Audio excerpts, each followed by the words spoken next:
ভাই, বাড়ির পাথরের বেদিটায় বসে আছি, আর কি ভীষণ মনে পড়ছে তোর কথা।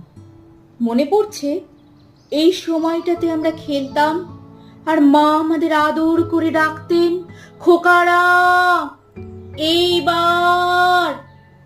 এই আমি লুকোচ্ছি, ঠিক আগেকার মতো। সান্ধ্য প্রার্থনার সময় আশা করছি তুই আমাকে খুঁজে পাবি না। ঘরে, বারান্দায়, বৈঠকখানায়। তারপর তুই লুকোচ্ছিস, আমি খুঁজে পাচ্ছি না তোকে। মনে পড়ছে ভাই, এ খেলা খেলতে খেলতে আমরা কেঁদে ফেলতাম।